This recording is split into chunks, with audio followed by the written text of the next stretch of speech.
Meine Lieben, die Halle wurde doch noch voll. Hä? Waren alle überrascht, als wir morgen aufgestanden sind? Ach, schon so spät. Wer kennt das Gefühl? Wer hat keinen digitalen Wecker? Nur Josh. Ah nein, da hinten noch jemand. Hey, ich bin heute nicht mit derselben Energie da wie sonst. Ihr merkt es mir vielleicht ein bisschen an. Aber nichtsdestotrotz, das Thema, was ich heute mit dabei habe, ist mir enorm wichtig. Und bitte verwechselt meine etwas tiefere Energie nicht mit meinem fehlenden Enthusiasmus. Ich bin sehr enthusiastisch, was das Thema angeht. Warum bin ich mit so wenig Energie auf der Bühne? Ich bin in einer Fastenzeit drin. Nicht nur ich, wir sind eine Gruppe von Menschen in unserer Kirche. Einige von uns fasten 21 Tage und das ist jetzt die 3. Woche. Das heißt, jetzt ist so die Zeit, wo wirklich die Kräfte schwinden. Zudem weiß ich auch sonst nicht genau, wie es mir wirklich geht, aber das ist so in dieser Zeit. Wir haben bewusst entschieden, wir wollen gemeinsam das Fasten wieder mal erleben. Ich kann dich vielleicht daran erinnern, wir haben im Herbst über diesen Lebensstil Jesus gepredigt. Wer war da mit dabei? Nur so wenige. Also, ich erkläre es kurz. Jesus hat uns einen Lebensstil vorgelebt und hat gesagt, schau, wenn ihr so leben wollt, wie Gott es sich im Sinn gehabt hat. Jesus war ja nicht nur einfach auf der Erde, um uns zu erlösen. Das war das grande Finale. Aber er war 3 Jahre mit den Jüngern unterwegs und hat ihnen einen Lebensstil beigebracht und hat ihnen gezeigt, schau, das ist wichtig, das ist wichtig, das ist wichtig. Er hat den Menschen immer gesagt, folge mir nach und lerne von mir. Ich will dir das Leben zeigen, was wirklich Fülle hat.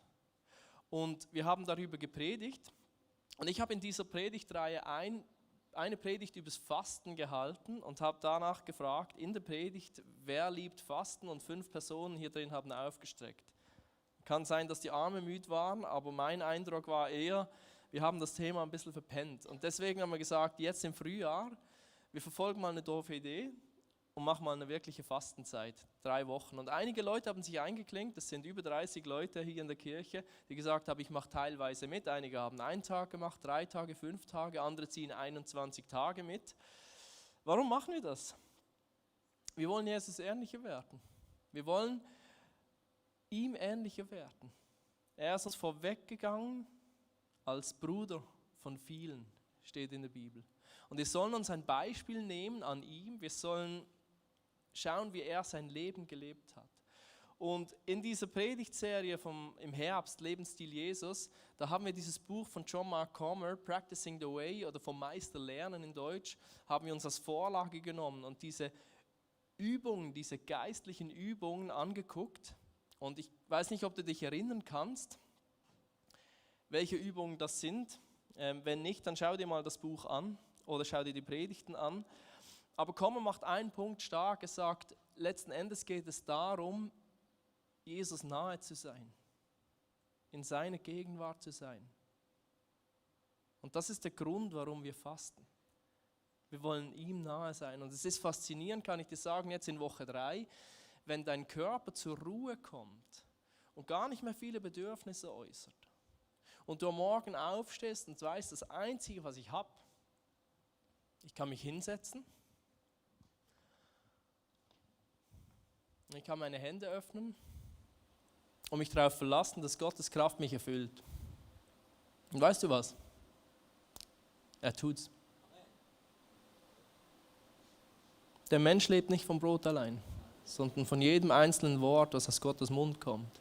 Aber manchmal müssen wir unseren Körper zum Schweigen bringen, damit unser Geist wach wird. Und das ist eine Übung, die Comer in seinem Buch vorstellt. Das ist ja nichts Neues, das machen die Menschen ja seit Jahrhunderten, Jahrtausenden, ist Fasten eigentlich etwas, was gang und gäbe ist, nur gewisse Dinge haben wir etwas rausgekippt aus unserem geistlichen Leben. Und zwar bewusst ein Versuch mal zu sagen, komm, wir gehen mal da rein und versuchen mal wirklich die Dinge wieder praktisch anzufassen. Am Freitag vor einer Woche stand ich in der Küche und ich habe mir gedacht, hätte ich jetzt nicht eine Gruppe, die mit mir fastet, die sich darauf verlässt, dass ich beim nächsten Online-Gebet, was wir über den Mittag machen, wieder das Gebet anleite, würde ich jetzt aufhören. Ich war so am Ende. Ich hatte so Hunger, ich hatte keine Energie mehr. Und dann musste ich kochen für meine Kinder und dachte mir, was mache ich hier eigentlich? Weil 3 Wochen sind lang. Da erlebst du immer wieder diese Phasen. Und ich saß mit dem Kai hier am letzten Sonntagabend, wir haben uns angeguckt und gesagt, ohne dass wir zusammen unterwegs wären, hätten wir am Freitag beide aufgehört. Es gibt immer wieder solche Mauern, die du überspringen musst beim Fasten, wo du merkst, jetzt baut sich was auf, enormer Hunger oder fehlende Motivation oder was auch immer, und die musst du überspringen und dann kommst du wieder rein und merkst, was für ein Wert da drin liegt. Ich weiß nicht, wie es dir geht bei diesen ganzen christlichen Praktiken. Ich weiß nicht, was du dir am Herbst als Ziel formuliert hast. Denk mal zurück an diese Predigtreihe Lebensstil Jesus. Was hast du dir damals als Ziel gesetzt? Wer hat gesagt, er will anfangen, Sabbat zu leben? Komm, interagiert ein bisschen mit mir. 4 Leute, das ist 5, 6. Ja, jetzt gehen die Hände hoch, sehr schön. Wer hat sich die Bibel in den Fokus genommen? Wer hat die Gemeinschaft? Schau mal um, das ist cool. Ja. Der Punkt ist, mit all diesen Zielen, die wir haben, ist relativ anspruchsvoll. Wir haben ja ein Leben, was wir leben. Wir gewöhnen uns an unsere Rhythmen. Wir machen, was wir tun, die ganze Zeit und sind eigentlich Gewohnheitstiere. Und dann nehmen wir uns plötzlich etwas vor, wie zum Beispiel einen Sabbat zu leben. Das ist mega anspruchsvoll. Oder wir nehmen uns vor, täglich die Bibel zu lesen, wenn wir sie wieder verlernt haben. Das ist anspruchsvoll. Und ich weiß nicht, ich habe dir gesagt, am Freitag vor einer Woche hätte ich aufgehört, wenn ich nicht mit einer Gruppe unterwegs gewesen wäre. Also wäre bei weitem nicht das erste Mal gewesen, dass ich aufgehört habe. Ich habe mir schon so oft ein Ziel formuliert in meinem Glaubensleben und habe gesagt, das will ich tun. Und dann habe ich es eine Zeit lang durchgezogen und dann habe ich es nicht geschafft. Ich weiß nicht, wie es dir dabei geht, wie oft du schon einen Bibelplan gestartet hast, gesagt, dieses Jahr lese ich die ganze Bibel durch. Und dann irgendwo an Ostern hast du gemerkt, schon viel Rückstand. Und ich weiß nicht, welche Ziele du dir formuliert hast. Wie oft hast du dich schon entschieden in einem Gottesdienst gesagt, jetzt will ich Jesus wirklich kompromisslos nachfolgen. Und bis heute an einem Punkt, wo du denkst, so kompromisslos ist es nicht.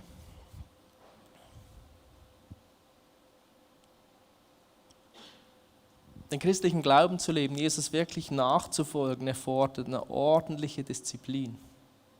Richtig? Das Problem ist, wir sind manchmal gar nicht so diszipliniert. Ich kenne kaum einen Menschen, der sagt, ich bin richtig diszipliniert und ich kann alles durchziehen, was ich mir zum Ziel setze. Die meisten strugglen mit dem Thema.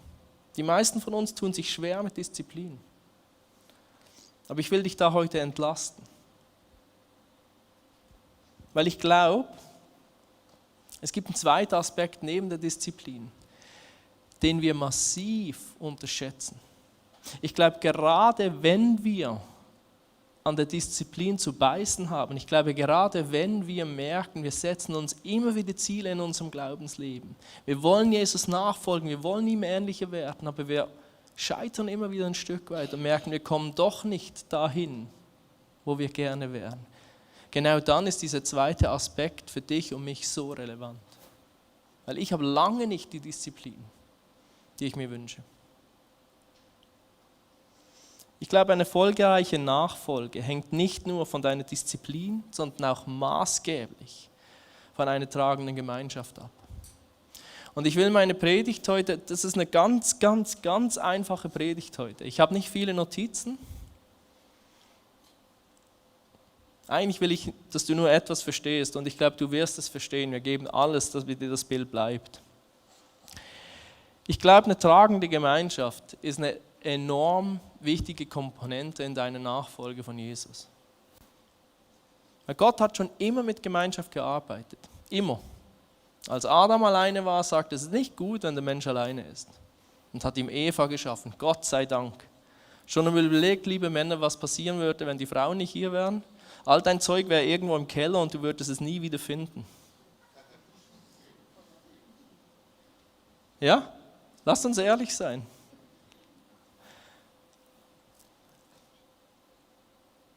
Du siehst, wie Gott auf Gemeinschaft setzt.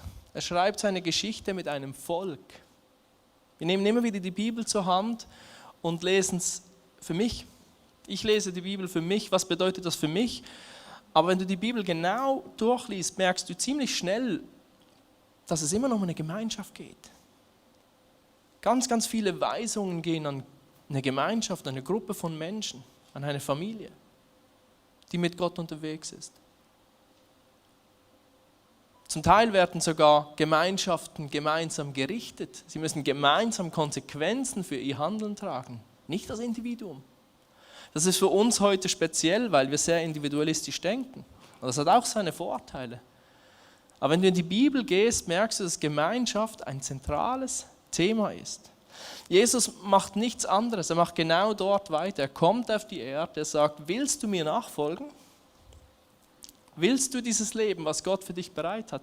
Dann folge mir nach. Und er verlangt von den Leuten, dass sie alles zurücklassen und ihm nachfolgen, damit sie diese 3 Jahre mit ihm verbringen können und erlernen können, was es bedeutet, dieses Leben zu leben. Ein Leben in Fülle zu leben. Aber es passiert immer in der Gemeinschaft.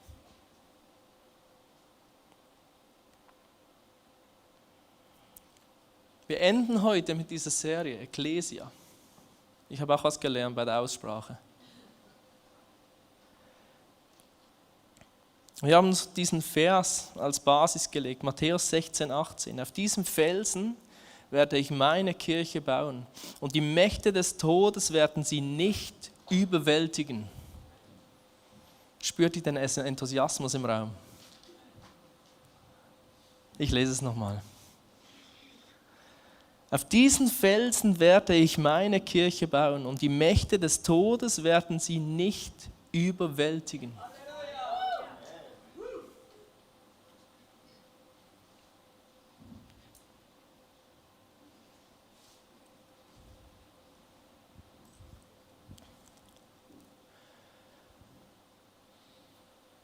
Gott hat angefangen, etwas zu bauen, vor vielen, vielen Jahren.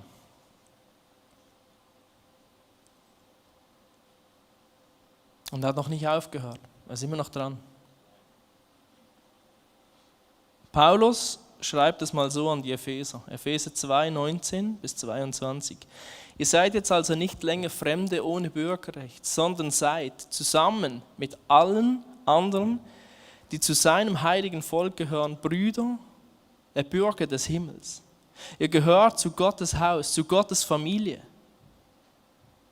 Das Fundament des Hauses, in das ihr eingefügt seid, sind die Apostel und Propheten.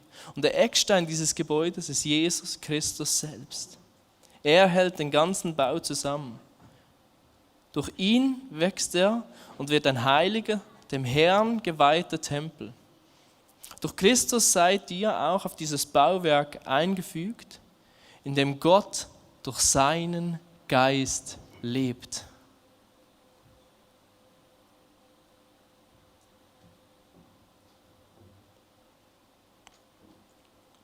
Gott baut ein Haus, das auf Ewigkeit Bestand hat. Paulus bringt das so schön auf den Punkt, er sagt, die Grundsteine, auf die wir aufgemauert sind, sind die Apostel und Propheten. Das sind die, die damals mit Jesus unterwegs waren. Die meisten von denen haben für das Evangelium ihr Leben gegeben. Ohne diese Menschen würde diese Kirche hier nicht existieren. Ohne diese Menschen hätten wir heute nicht das Privileg, so eine Gemeinschaft zu haben. Du wärst wahrscheinlich nicht mal im Glauben. Wir hätten die Gesetzesgrundlagen nicht, die in unserem Land so wunderbar aus den Worten Gottes entwickelt werden konnten. Hast du dir schon mal überlegt, was das für ein Privileg ist, dass Menschen damals eine Grundlage gelegt haben, auf die wir aufgemauert werden können? Das, was wir heute haben, wo wir Sonntag für Sonntag hinkommen können. Das Evangelium, was so sinnstiftend und erlösend ist für dich und mich. Dass das überhaupt Platz in deinem und meinem Herzen finden konnte. Dafür haben Menschen ihr Leben gelassen. Das ist die absolute Grundlage, schreibt Paulus hier. Es ist interessant, wir entdecken immer wieder in der Bibel diese Steine. Ich weiß nicht, wie oft du das schon gelesen hast, aber immer wieder kommen wir zu diesen Steinen und das ist kein Zufall, weil früher, wenn du ein Gebäude gebaut hast, war es essentiell, dass es Wind, Wetter, Feuer, Wasser überlebt. Das war immer das Ziel. Und an anderen Orten siehst du auch, dass wenn das Feuer kommt, schreibt Paulus zum Beispiel an einer anderen Stelle, dann wird geprüft werden, was Bestand hat. Und Stein wurde immer als solides Baumaterial formuliert. Weil es nicht vergeht. Es verrottet nicht, es vermodert nicht. Wenn Wasser kommt, ist es standhaft, schwer genug. Wenn Wind kommt, ist es stabil. Wenn Feuer kommt, verbrennt es nicht. Und es ist ein bewusstes Bild, was wir in der Bibel finden, was gewählt wurde, um uns klar und verständlich zu machen. Es ist völlig egal. Es ist völlig egal, was passieren wird auf dieser Welt. Dieses Haus wird nicht vergehen. Egal, ob wir es verkacken, ICF Basel. Dieses Haus wird nicht vergehen. Hoffentlich werden wir ein Teil sein, der etwas dazu beiträgt, dass dieses Gebäude stabil gebaut wird. Aber die Kirche kann nicht vergehen. Wir hatten in der Geschichte der Welt, wenn du zurückguckst, hatten wir schon so oft Situationen, wo man gedacht hat, die Kirche ist tot. Und was ist? Schau dich um.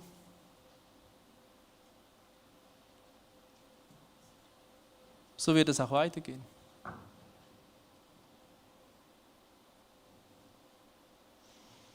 Das Faszinierende an diesem Gebäude, was Gott baut, ist, es ist nicht irgendein Gebäude. Es ist der Tempel, in dem er selbst sagt, hier drin werde ich leben. Und ich weiß nicht, was das für dich bedeutet, aber für mich wird es damit zum kostbarsten Ort auf der Welt. Wenn ich etwas im Fasten realisiere, dann ist es, wie kostbar Gottes Gegenwart ist. Es gibt so vieles, was das Leben schön macht. Aber das, was wirklich das Wertvollste ist Gott nahe zu sein. Dem Vater im Himmel nahe zu sein. Seinen Herzschlag zu spüren. Und jetzt sagt er uns, dieses Haus,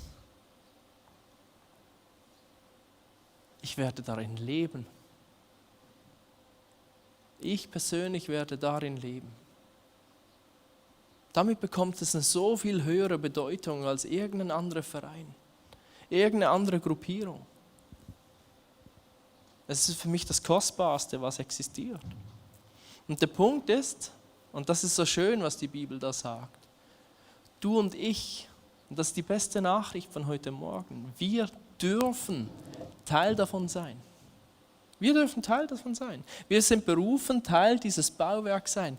Aber nicht um auf dem Stuhl zu sitzen, im Bauwerk drin, sondern wir selbst sind berufen, wirklich auch Teil des Gebäudes zu sein. Es gibt eine andere Bibelstelle, die diese Stein- und Gebäudemetapher ebenfalls aufgreift. Petrus schreibt das in seinem ersten Brief. Lass uns Petrus 2, 4-6 lesen. Da schreibt Petrus, kommt zu ihm. Er ist jener lebendige Stein, den die Menschen für unbrauchbar erklärten, aber den Gott selbst auserwählt hat und der in seinen Augen von unschätzbarem Wert ist. Lasst euch selbst als lebendige Steine in das Haus einfügen, das von Gott erbaut wird und von seinem Geist erfüllt ist. Lasst euch zu einer heiligen Priesterschaft auferbauen, damit ihr Gott Opfer darbringen könnt, die von seinem Geist gewirkt sind. Opfer, an denen er Freude hat, weil sie auf das Werk von Jesus Christus gründen.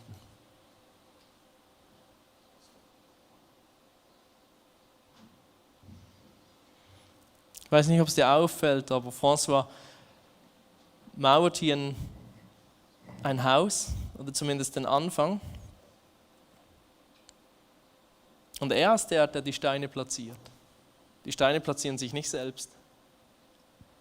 Ich finde das einen wichtigen Aspekt, wenn ihr diese Metapher richtig verstehen sollen. Du merkst, wie er immer wieder Dinge umdrehen muss und verändern muss, damit es funktioniert und passt. Damit letzten Endes etwas Schönes entsteht, aber vor allem auch etwas Stabiles entsteht, was wirklich Bestand hat. Und ich will dich zum Ende dieser Predigtserie hin ermutigen.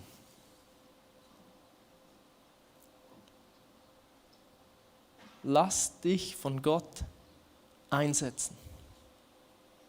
Ich weiß nicht, ob das in deinem Empfinden schon passiert ist oder nicht. Aber du bist berufen, Teil davon zu sein. Und Gott wird dir deinen Platz geben. Gott wird dir zeigen, wo du hingehörst.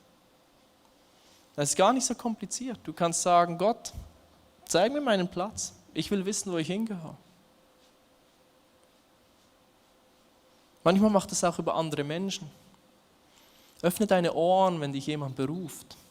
Manchmal spricht Gott durch andere Menschen und gibt ihnen was weiter, was dir ein anderer Mensch dann weiter sagt. Dann hör hin. Und eine andere Möglichkeit, probier aus. Du hast vorher gesehen, wie François Steine platziert hat und sich dann wieder umentschieden hat und sie gedreht hat und sie verschoben hat. Das ist nicht schlimm, das gehört dazu. Manchmal müssen wir ausprobieren und uns mal irgendwo reinbewegen. Und dann findest du plötzlich deinen Platz. Aber nicht alles matcht. Das ist auch nicht schlimm, das muss auch nicht.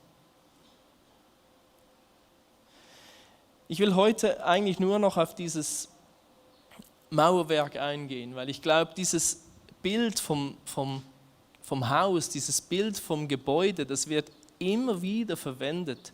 Und ich glaube, es will uns etwas sagen. Und schau, ich bin jetzt ungefähr seit einem Jahr zurück hier in Basel. Ich war eine Zeit lang in München. Das ist auch schon wieder ein gutes Jahrzehnt. Nee, mehr als ein Jahrzehnt her. Und dann sind wir nach Lörrach gegangen, um ICF Lörrach zu gründen, meine Frau und ich. Und jetzt sind wir seit rund einem Jahr zurück in Basel. Und ich zeige dir mal kurz, wie das ICF Basel für mich momentan aussieht.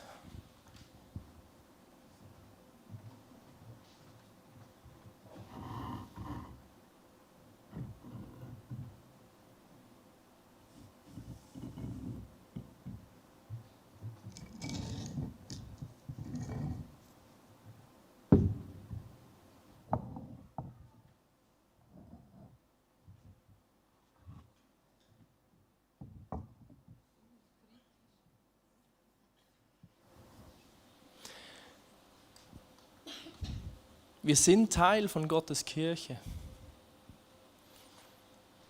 Und viele Menschen sind hier und wollen Teil davon sein.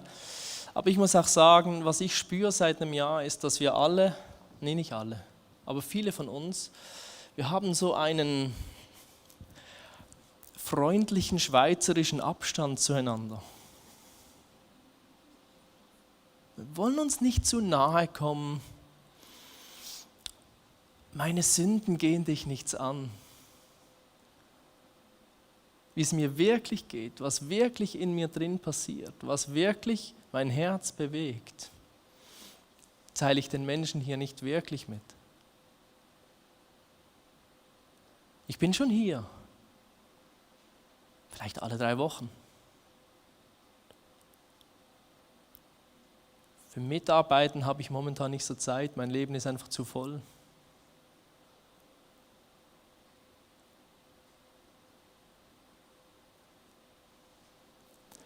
Ein Mauerwerk fängt dann an zu funktionieren und macht dann seinen Job, wenn die Steine sich überall auf alle Seiten hin berühren.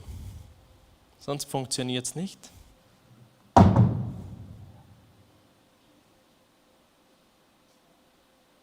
Keine Stabilität.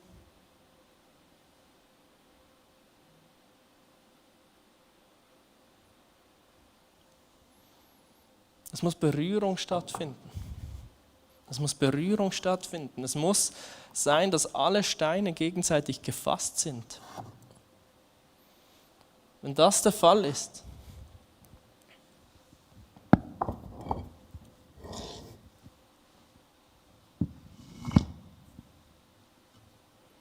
dann kann ich Druck ausüben. Dann kann es auch mal rütteln. Dann kann sich was bewegen. Die Steine fallen nicht raus. Es wird auch immer wieder dieses Wort Familie verwendet. Josh hat es vorher auch verwendet. Dieses Wort Familie.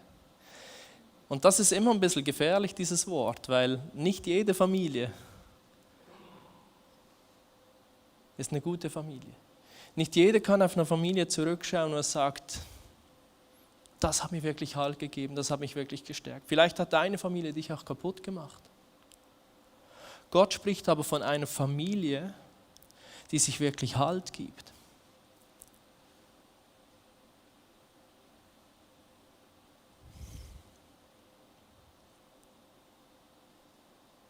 Wenn du alle 3 Wochen in die Kirche kommst, dann wirst du nicht die Familie erleben, von der die Bibel spricht. Das funktioniert nicht. Das ist rein logisch. Du kannst nicht die Tiefe an Beziehungen entwickeln, die du brauchst, wenn es um die Nachfolge von Jesus Christus geht, damit das wirklich funktioniert. Es ist notwendig, dass du dich einmauern lässt, dass du von allen Seiten gefasst bist, dass das funktionieren kann, was die Bibel hier meint. Wir reden von einem Mauerwerk, was Bestand hat. Ein Mauerwerk, was hält, wenn es rüttelt.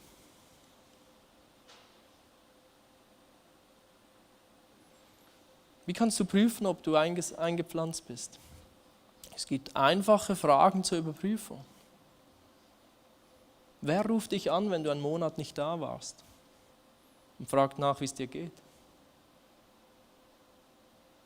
Wen lädst du zu deinem Geburtstag ein, hier in diesem Raum?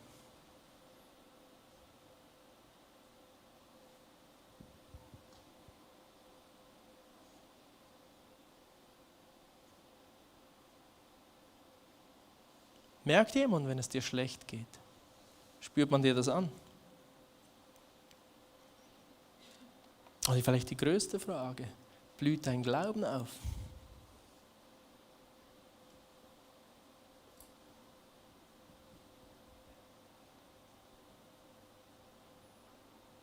Ich werde dich zum Ende dieser Predigtreihe an eine Frage hinanführen. Bin ich wirklich Teil dieses Tempels? Habe ich mich wirklich einsetzen lassen?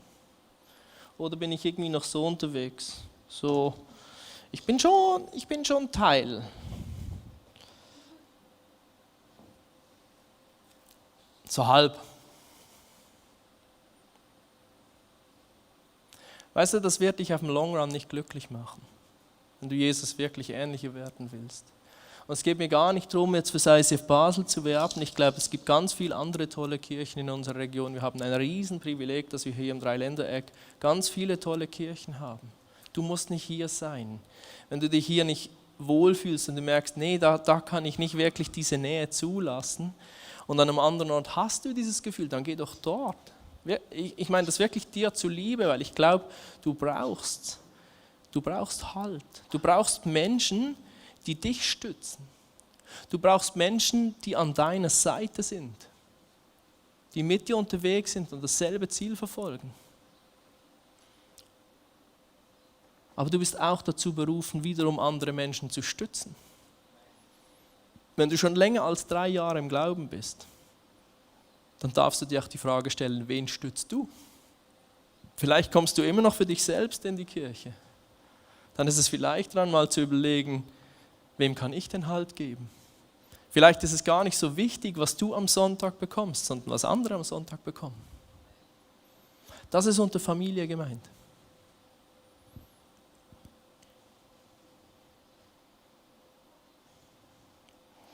Wir haben als Kirche einen großen Traum formuliert. Wir haben mal gesagt, wir wollen das tun, was Jesus angefangen hat. Weißt du noch? Jesus geht mal in die Synagoge, öffnet die Schriftrolle von Jesaja und liest vor: Der Geist des Herrn ist auf mir, weil er mich gesalbt hat, Armen gute Botschaft zu verkündigen, weil er mich gesandt hat, Gefangenen Freiheit auszurufen und Blinden, dass sie wieder sehen, Zerschlagene in Freiheit hinauszusenden, auszurufen ein angenehmes Jahr des Herrn. Wünschst du dir, dass das hier in unserer Region passiert? Weil wir wollen mehr davon sehen als Kirche. Wir rufen das immer wieder aus im Glauben, wenn wir uns daran orientieren. Wir haben keine andere Berufung als das, was Jesus angefangen hat.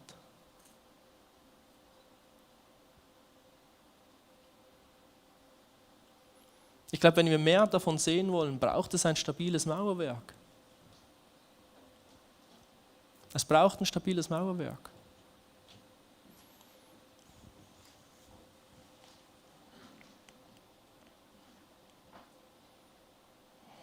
Schau, echte Gemeinschaft gibt Halt.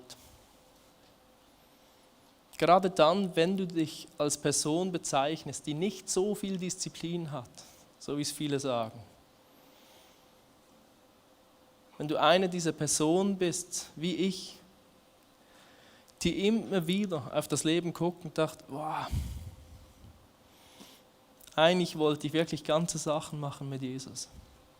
Gerade dann bist du angewiesen, dass du wirklich eingesetzt bist in diesen Tempel, wo du allseits gefasst bist und gestützt bist, wo Gottes Geist darin lebt. Für einige von uns bedeutet das vielleicht, dass wir anfangen müssen, jeden Sonntag in die Kirche zu kommen.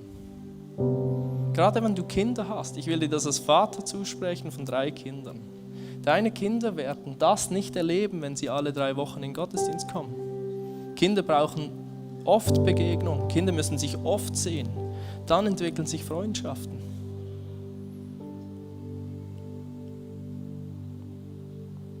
Hör auf, jeden Sonntag die Entscheidung zu treffen, gehe ich in die Kirche oder nicht. Sondern mach es zu einer Grundsatzentscheidung. Das ist nicht so schwierig. Mach es wie deine Großmutter.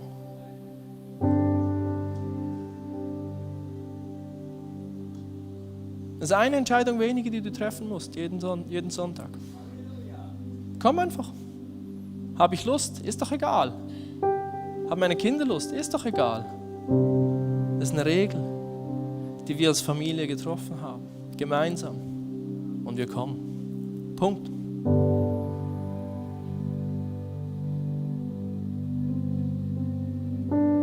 Vielleicht musst du dich auch irgendwo in etwas Kleineres reinbewegen. Wir starten jetzt nach Ostern mit Explore und Get Free. Wieder rund 70 Leute, die sich in ein kleineres Setting reingeben, 10 Wochen gemeinsam unterwegs sind. Das ist eine Möglichkeit. Wir haben die Möglichkeit, irgendwo mitzuarbeiten. Es geht nicht darum, dass wir deine Leistung brauchen. Es geht in erster Linie darum, dass du in Touch kommst mit anderen Menschen. Weißt du, wie gut ist es, wenn du jemandem erzählst, ich will jetzt anfangen, den Sabbat zu leben, und diese Person fragt dich einen Monat, 2 später, und? Wie läuft's? Weißt du, wie gut ist es, wenn die andere Person sagt, ja, ich auch. Und du kannst gegenseitig dich in die Pflicht nehmen. Weißt du, wie viel Power das hat? Weißt du, wie viel Anspruch an deine Selbstdisziplin damit wegfällt, wenn du eine gesunde Gemeinschaft hast, die dasselbe will? Ich glaube, da liegt eine enorme Power drin. Und ich will dir am Ende dieser Predigtreihe zurufen: Du bist ein Teil dieser Mauer. Lass dich von Gott platzieren. Und ich will ihm jetzt Raum geben, ich habe genügend gesagt, dass er einfach zu dir sprechen kann. Hör hin. Vater, wir sind vor dir. Volle Dankbarkeit, dass du dieses Gebäude errichtest. Volle Dankbarkeit, dass Menschen vor uns waren und dass Menschen nach uns kommen werden. Und dass wir ein Teil davon sein dürfen. Volle Dankbarkeit, dass das Sinn gibt in unserem Leben. Dass das so viel größer ist als unser eigenes Leben. Du siehst mein Leben, du siehst meine Gefühlslage. Du weißt alles, was passiert. Ich muss es dir jetzt nicht aufzählen. sprich jetzt zu mir, was für mich dran ist.